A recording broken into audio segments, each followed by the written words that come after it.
Wow. First of all, Bonnie, I'm not worthy. I'm not worthy. Bonnie is old school, middle school, and new school. I don't say that to make you feel old. You have just done it all. And everybody, my extended brothers and sisters with disabilities, our families, our friends, we are all so appreciative of you and what you have done. It is an honor to share this award with you tonight. So thank you, Bonnie. I had no idea that another old school, I mean that kindly, that Mark Pollard was going to be introducing me tonight. I saw him out there, and every time I see him, I feel like electricity that runs through me. This is a man who walks his talk. This is a man who, I don't even know how many years ago, went back to work and said, oh, you know what, I'm going to take that. There was a payment that wasn't made, and he said, in his wheelchair, I'm going to go and I'm going to go get that money.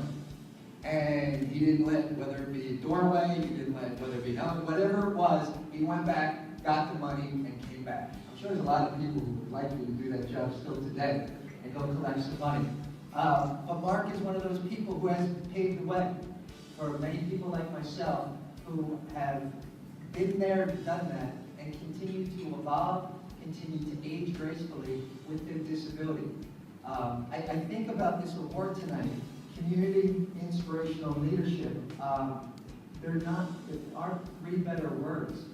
I feel like that everybody in this room, and I know I have a lot of family and friends here, are that community that has helped me to get where I am today. I just look around the room. I see my doctor over there, Dr. Kirschblum, and I don't say this and everything to you enough, but you are the best doctor on the face of this earth.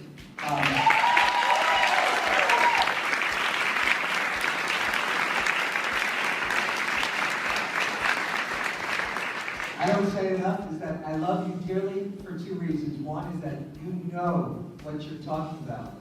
And two, you know that I'm the one living with a spinal cord injury. And you're very respectful in that manner. And I just love it. I love it every time. It's almost like I don't want to come to you just because something's going on and I might have a health challenge. I just want to come to you just to talk to you because you have so much to offer. I look around too, so thank you for keeping me alive. I look around and I see my mother over here. Thank you for bringing me into this world and giving me life. But I'm also reminded there's a lot going on here right now, folks, is that 27 years ago, when I was 15 years old, I had no business going to Kessler Institute. I had no business going there. Is that I should have been in a children's hospital and so forth, for pediatrics. I had no business going to Kessler. But yet my mother, you talk about leadership, you talk about someone who inspires me each and every day, is that she went and met with those people, looked them face to eye, those in command. Maybe it was Bonnie too, I don't know at the time, I'm not going to get her in trouble. But went right up to him, looked in the face and said, you know what, you can't tell me that this kid, having his family and friends around day in and day out, isn't critical to his rehabilitation. We live 10 minutes away. And whoever it is that my mom was talking to kind of put their head down and everything and retreated. And I ended up going to Kessler. I had like an 85-year-old roommate in which Sam, I don't forget Sam, I won't forget Sam. But I will never forget that. And then I'll just fast forward, I say I do this for a living, but I promise you I'm not going to talk that long. Is that I look further back, and I'm sorry, I can go around to each and every one of you. I look back further at the table, and I asked her to be here today. My first physical therapist when I was at Kessler, who was a physical therapy student at the time, who I fell in love with immediately. And then she introduced me to her husband, and slowly that went away. But this is someone who challenged me each and every day.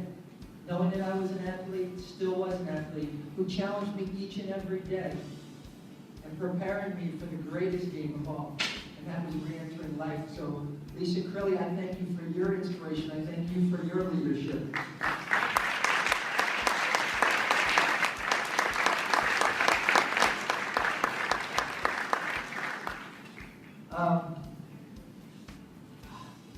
There's so many places I can go here. I just feel like I have my brother here, I have my wonderful wife, I have my new school, Michael Reuter from Seton Hall, everybody who's here right now I know has added to where I am, has contributed something to my my life and for that I would never be where I am today. But for those of you, and I know that some of my friends back there who might not be familiar with Chesney Foundation, is that there is a gentleman who's leading the charge for this organization, Roger DeRose, who spoke at the beginning of this evening. And when I first met Roger, is that right away I said, right choice. Right choice that they've made. I don't use this word too often, only when it applies. But Roger is a mentor to me, and he is a teacher to me as well. And I'm just so thankful that this organization that is making such a difference in the lives of my extended brothers and sisters with disabilities, day in and day out, whether it be rehabilitative research or whether it be employment issues, in which my organization has benefited directly. I just want to share with you what this organization has helped to contribute to with our own foundation, Ray's Hope Foundation. We recently placed a gentleman at Boiling Spring Bank. Never worked before. Tried to be an actor, didn't work, tried different things, but was really caught up in his head, I can't do this. And he ended up being that ideal candidate for a bank teller position. And when he was in the interview, he was going over all of these things with the person who was interviewing him. And then all of a sudden, the lady asked him before the interview ended, saying, don't you want to know what you'll be making when you work here? He said, well, I wrote it down on a piece of paper, the application. And she said, no, she's like, no, it's going to be more than that. There's a lot of opportunity for overtime as well. He then said to me, he didn't say it to her, he said, Scott, when I thought about what I could possibly make, I will be quadrupling the amount of money I've been making on Social Security and disability. He said, thank you, Scott. At that moment, I got tears in my eyes. And I thought about this work that we're doing, and I say we because it's the work that Kessler Foundation is doing, it's the work that Kessler Institute is doing, it's the work that Ray's Hope Foundation is doing. And I am reminded, folks, and this doesn't mean whether you have a disability or not, this is a good name to drop on. Many, many years ago, I sat at the same table with Muhammad Ali. Good name to drop? Muhammad Ali.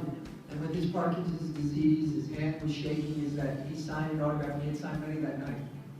But he wrote a sentence after, which I'm reminded of, with this phenomenal foundation, Kessler Foundation, and what its mission is all about.